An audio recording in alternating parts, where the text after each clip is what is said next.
The reading I chose for today comes from the first, I'd say, classic novel I read as required reading for my freshman year in high school. And the book is My Antonia by Willa Cather. And I'd never been to Nebraska. And this is a story of a community and who are in Nebraska. And this is the young boy who has traveled there from Virginia. His parents have died, so he's been sent to live with some relatives in Nebraska, and this is his first experience. I sat down in the middle of the garden where snakes could scarcely approach unseen and leaned my back against a warm yellow pumpkin. There were some ground cherry bushes growing along the furrows, full of fruit. I turned back the papery triangular sheets that protected the berries and ate a few. All about me, giant grasshoppers, twice as big as any I had ever seen, were doing acrobatic feats among the dried vines. The gophers scurried up and down the plowed ground. There in the sheltered draw bottom, the wind did not blow very hard, but I could hear it singing its humming tune up on the level, and I could see the tall grasses wave. The earth was warm under me, and warm as I crumbled it through my fingers. Queer little red bugs came out and moved in slow squadrons around me. Their backs were polished vermilion with black spots. I kept as still as I could. Nothing happened. I did not expect anything to happen. I was something that lay under the sun and felt it, like the pumpkins, and I did not want to be anything more. I was entirely happy. Perhaps we feel like that when we die and become a part of something entire, whether it is sun and air or goodness and knowledge. At any rate, this is happiness, to be dissolved into something complete and great. When it comes to one, it comes as naturally as sleep. Okay. On to the main event. In 1974, when I was 11 years old, the town of Xenia, Ohio, about an hour and a half from where I lived, was flattened by an EF5 tornado, and that's the highest level of damage and wind on the scale. Real-time footage of the storm was actually shot by a 16-year-old boy as he stood on his front porch, way too long than he should have, but he captured the most amazing footage as this tornado came barreling down. And as I watched this again recently, and the images on there they're terrifying, they're awesome, surreal, and distressing, but in that weird, don't look at the roadkill, oh my God, I'm looking at the roadkill kind of way. They're beautiful. The footage is beautiful, even in that grainy, old-timey, handheld camera. And what I noticed as a kid and now, the tornado looks absolutely alive. It twists, it lifted cows and cars and parking meters 600 feet into the air. The cloud vapor rises and falls and pulls apart and reforms. It's like cotton candy in one of those spinning machines. And I was struck by the way the funnel cloud in the final end pulled itself together, literally like collected itself. And it seemed like it was making the decision, now is the time to touch down. It's as though all the variables, the wind and the temperature, the moisture content, everything just coalesced into the perfect storm. And I'm just talking here, but to me, the tornado appears willful, intentional.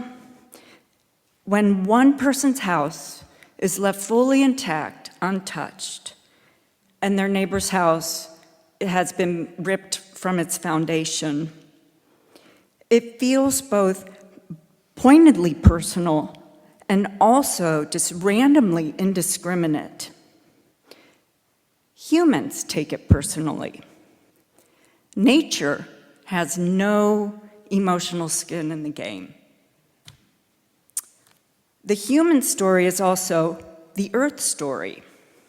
Ours can't be told without the other. It makes sense then that storytellers, writers, artists of all kinds across millennia introduce the Earth and all its forces as metaphor, as historical setting, even sometimes as a Greek chorus. I decided on this topic, keeping in mind an author I respect so much, T.C. Boyle, and he is a lifelong environmental activist living in, Southern California, and many of his stories and novels are set there. Perfect setting for an environmental cautionary tale. And he wrote this more than 30 years ago, even before, like, Al Gore's An Inconvenient Truth. In this novel, Tortilla Curtain, the natural world acts as a character in its own right. Two couples, one white, who live in a very wealthy, gated community, the other, undocumented Mexicans, living in a temporary campsite trying to find work. But all of them live in the area of Topanga Canyon in California, where the coyotes have been displaced, where they roam freely. They don't have any care about personal property, boundaries, property lines. It's free for all. The humans, however, have very strong feelings about these creatures in their midst and invading their property. The couple in the gated community lose their dog to a coyote, which they witness, and their their child witnesses. And at the campsite, the couple they're just resigned. They have nowhere else to go. They live in this spot. It's not that they like the coyotes coming around, but they are resigned to it. It's what happens when you don't have permanent shelter. You come in very close contact with nature and animals in their own space. So, resignation, indignation. Nature is impassive and oblivious to any kind of human desire or suffering. In the passage that I'm going to read from Tortilla Curtain, the wife from the gated community has just closed a very lucrative real estate deal. And this picks up when she goes to a party after this has been completed. She refilled her glass with Evian and was huddled over the canapes with Irma and Zelda Cherrystone, but her own little party beginning to splinter off.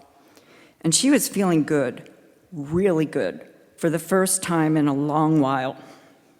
Real estate was off her mind just for now, though the rest of the weekend would be full bore, the last really big weekend of the season, people trying to get in on a 30-day escrow before Christmas. She hadn't told anybody yet, namely her husband and son, But now that the wall was up, and this is the wall they erected, concrete wall in their yard after the coyote incident. But now that that wall was up and their troubles behind them, she was thinking, just thinking, of another dog, a Sheltie maybe, for Jordan's birthday. That would bring things full circle. That would start the healing. She looked out the window, and the sun was a golden, beneficent thing, the rich green shining leaves of the camellias steeped in it. And she saw in a moment of clarity that it was a thing to reverence and enjoy, the realtor's greatest ally. And she forgot the winds, the late heat, the mad, parched, thirsty air rushing through the canyon toward the sea, forgot all about it, until someone got up on a table and yelled, "Fire!" And the day fell to pieces around her.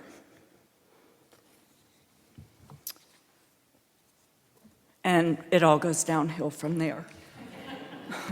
I won't give it away, but...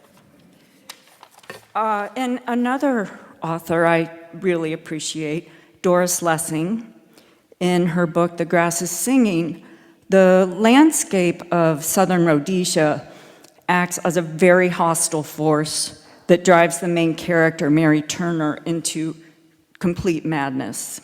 It's the oppressive heat, the dust, the vast emptiness, and the burned yellow, not green grass, as in my Antonia, that represent the lack of the life and fertility and joy in the stagnant nature of a white colonial tradition. It is bleak, but it's not just the grass. It's the cicadas that break the camel's back. They are relentless, their noise and their voracious appetites mocking the futility of European agricultural practices in a South African environment. Doom is the only possible outcome. And this is an excerpt from Mary's point of view. She's falling into this madness. She's going in and out of kind of dream states and what's real. And bearing in mind that she lives in a very colorless landscape. So she's waking from a dream. The red spread out from the center of the sky seemed to tinge the smoke haze over the cabins and to light the trees with a hot, sulfurous yellow. The world was a miracle of color, and all for her, all for her. She could have wept with release and lightheartedness. And then she heard it. That sound she could never bear, the first cicadas beginning to shrill somewhere in the trees. It was the sound of the sun itself, and how she hated the sun. It was rising now. There was sullen red curve behind a black rock, and a beam of hot yellow light shot up into the blue. One after another, the cicadas joined the steady, shrilling noise, so that now there were no birds to be heard. And the insistent, low screaming seemed to her to be the noise of the sun, whirling on its hot core, the sound of the harsh, brazen light, the sound of the gathering heat. Her head was beginning to throb, her shoulders to ache.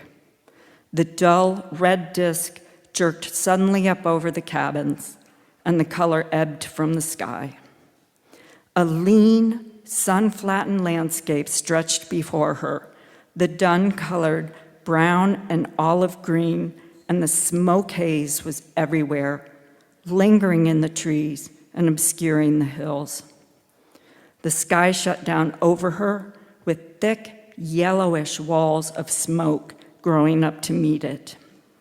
The world was small, shut in a room of heat and haze and light.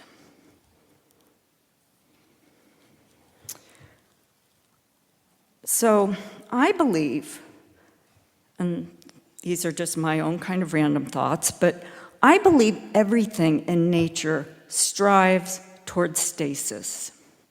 And this is true of the Earth itself, this little rock that floats around in the sky. The climatic extremes we experience today are the Earth's way of keeping up with the consequences of our actions. Big storms, raging wildfires, droughts, floods, all normal events in nature, always have been. They are only abnormal or catastrophic because we get in their way. All other life forms, including our own early ancestors, survived these events, and the catastrophe was shared equally. The ensuing regeneration was enough to support the right amount of life. The Earth will continue to adjust, which means, yes, species are lost. Resources necessary to sustain only humans will disappear. We will disappear. But the Earth wins. Thank you.